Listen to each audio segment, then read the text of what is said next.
बिस्मिल्लाहिर्रहमानिर्रहीम। अस्सलाम वालेकुम माय यूट्यूब फैमिली, कैसे हैं आप सब। उम्मीद करती हूँ सब खैरियत से होंगे। आज बनाएंगे मेरी most favourite garlic sesame chicken. और ये वो चाइनीज़ रेसिपी है जिसको बनाना बेहद आसान है। बिल्कुल रेस्टोरेंट स्टाइल इसको बनाएंगे कि आप इसकी फाइनल लुक देखकर हैरान हो जाएंगे। तो बस इसके लिए आपने वीडियो को एंड तक देखना है ताकि रेसिपी का कोई भी पार्ट आपसे मिस ना हो। और अगर आपको रेसिपी पसंद आए तो चैनल को भी ज़रूर सब्सक्राइब करें। तो चलें शुरू करते हैं इस मज़ेदार सी रेसिपी को बनाना। तो इसके लिए सबसे पहले मैंने आधा किलो बोनलेस चिकन ली है जो कि वेट में 500 ग्राम है। वॉश कर लिया था मैंने अच्छी तरह से इसको और फिर थोड़े बड़े पीसेस में मैंने इसको काट लिया है चिकन को। और अब इसमें डालेंगे 1 टीस्पून गार्लिक पाउडर, 1 ही टीस्पून नमक, हाफ टी स्पून काली मिर्च का पाउडर। और अब मैं इसमें डालूंगी एक अंडा। अंडे को मैंने 5 से 10 मिनट के लिए रूम टेम्परेचर पे रख दिया था। इसको अब अच्छी तरह से मिक्स कर लेंगे और मिक्स करने के बाद कम से कम 5 से 10 मिनट के लिए इसको रेस्ट पे रख देंगे। तो इससे क्या होगा, चिकन बहुत अच्छे से सॉफ्ट और टेंडर बनेगी। तो देखिए इसको मैंने मिक्स कर लिया है और अब मैं इसको 5 से 10 मिनट के लिए इसी तरह से किचन काउंटर पे ही रहने दूंगी ताकि जो चीज़ें इसमें डाली हैं वो चिकन में अच्छी तरह से एब्जॉर्ब हो जाए। तब तक एक स्लरी तैयार कर लेते हैं। तो एक बाउल लिया है, उसमें डालेंगे 1 कप पानी। 1 टेबल स्पून कॉर्नफ्लावर लिया है, वो मैं इसमें डालूंगी और अच्छी तरह से इसको मिक्स कर लेंगे ताकि इसमें कोई लम्स ना रहे। तो अच्छी तरह से मैंने इसको मिक्स कर लिया है।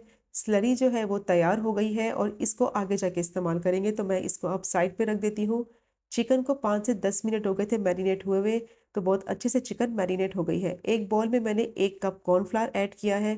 अब चिकन के पीसीस को कॉर्नफ्लावर से अच्छी तरह से कोट कर लेंगे। क्योंकि चिकन में अंडा डाला हुआ है तो बहुत आसानी से इसकी कोटिंग हो जाएगी। एक एक पीस को इस तरह से कोट करते जाएंगे और मैं इसको प्लेट में रखती जाऊंगी। तो सारी चिकन को मैंने अच्छी तरह से कोट कर लिया है कॉर्नफ्लावर से। और सारी चिकन को जब आप एक साथ कोट कर लेंगे ना तो फ्राई करने में भी आसानी होगी। कढ़ाई में मैंने ऑयल पहले से ही गर्म होने के लिए रख दिया था। अब इसमें चिकन डालेंगे और मीडियम टू लो फ्लेम पे इसको फ्राई करेंगे। अच्छा, मैंने अपने पैन के हिसाब से इसमें चिकन ऐड की है। मेरे पैन का साइज़ थोड़ा बड़ा था तो मैंने एक साथ सारी चिकन डाल दी है। तो आप अपने पैन के हिसाब से उसमें चिकन डालकर फ्राई कर लें। और चिकन को जब फ्राई करने के लिए डालेंगे ना तो कम से कम 1 से 2 मिनट के लिए इसमें चम्मच बिल्कुल नहीं लगाना, ताकि इसमें कॉर्नफ्लोर जो लगा हुआ है उसकी कोटिंग जो है वो उतर ना जाए। तो 1 से 2 मिनट हो गए थे चिकन को पकते हुए। तो अब इस तरह से पलटते हुए ना मैं चिकन को फ्राई कर लूँगी सारी साइडों से, ताकि इक्वली ये फ्राई हो जाए और अच्छा सा इस पे गोल्डन ब्राउन सा कलर आ जाए। टोटल कुकिंग टाइम चिकन को फ्राई करने का जो है वो 5 से 6 मिनट का है। इससे ज़्यादा चिकन को फ्राई नहीं करेंगे, वरना चिकन जो है वो सॉफ्ट और जूसी नहीं बनेगी। अब देखें कितना अच्छा इस पे कलर आ गया है और इसको मैं प्लेट में निकाल लूँगी। और जब आप इसको प्लेट में निकालें तो फ्लेम को आपने ऑफ नहीं करना, वरना चिकन जो है वो ऑयल को अब्जॉर्ब कर लेती है।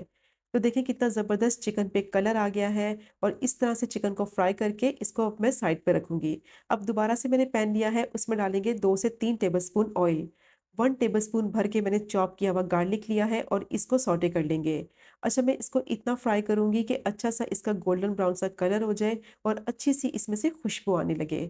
तो बस 1 मिनट के लिए मैंने इसको फ्राई कर लिया है। और देखिए कितना अच्छा इसका कलर भी आ गया है और बहुत अच्छी इसमें से खुशबू आ रही है। अब इसमें डालेंगे 1/4 कप सोया सॉस और 1/4 कप ही मैं इसमें केचप डालूंगी। नॉर्मल केचप है जो हम घर में इस्तेमाल करते हैं। और 1/4 कप ही मैं इसमें डालूंगी ब्राउन शुगर। और इसको डालकर अब मैं 1 मिनट के लिए मिक्स करते हुए पका लूंगी, ताकि शुगर जो है वो अच्छी तरह से सॉस वगैरह में डिज़ोल्व हो जाए। तो अगर आपके पास ब्राउन शुगर नहीं है तो इसकी जगह आप वाइट शुगर का इस्तेमाल भी कर सकते हैं। लेकिन ब्राउन शुगर से ना इसका फ्लेवर है ना वो बहुत ही मज़े का आएगा और सॉस में ना एक ग्लेज सी बन जाएगी। तो बस 1 से 2 मिनट के लिए मैंने इसको मिक्स करते हुए पका लिया है। शुगर जो है वो सॉस में अच्छे से डिज़ोल्व हो चुकी है।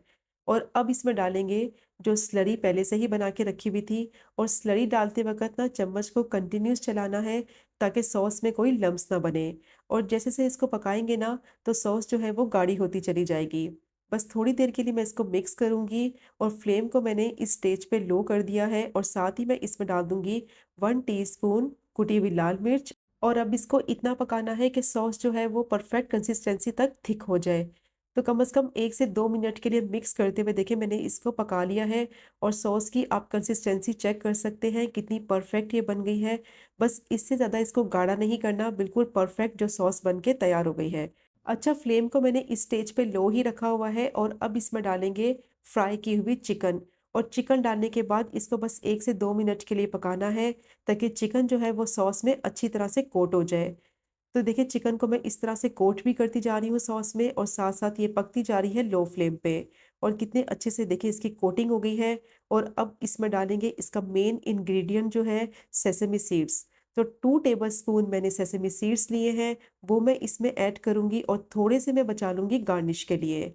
तो इसको डालने के बाद मैं दोबारा से इसको पकाऊँगी 1 मिनट के लिए मिक्स करते वक़्त। तो यकीन करें ये इतनी फ्लेवरफुल डिश होती है ना, कि जब आप एक दफ़ा ट्राई कर लेंगे ना तो बार-बार बनाएँगे। और अब इसमें मैं डालूँगी 1/4 टीस्पून चिकन पाउडर, मिक्स करेंगे इसको। अब दोबारा से मैं कुछ ही सेकंड के लिए इसको पका लूँगी, ताकि जो चिकन पाउडर डाला है उसका जो फ्लेवर है वो सॉस में आ जाए। तो इस स्टेज पे इसका नमक भी चेक कर लेंगे। तो मैं इसमें डालूँगी 1/4 टीस्पून नमक, और स्प्रिंग अनियन का जो ग्रीन वाला पार्ट होता है वो डालेंगे। और इसको अच्छी तरह से मैं अब मिक्स कर लूँगी कुछ सेकंड के लिए। तो ये देखिए जी, मज़ेदार से हमारी गार्लिक सेसमी चिकन जो है वो रेडी हो गई है। और आप देखें कितनी झटपट से बन गई है, कितनी ईज़ी रेसिपी है, बहुत ही टेस्टी बनती है। ज़रूर ट्राई करें और ये चेक करें आप इसकी फाइनल लुक। यकीन करें अगर आपने एक दफ़ा इस रेसिपी को ट्राई कर लिया, तो आप रेस्टोरेंट से मंगवाना ही भूल जाएँगे।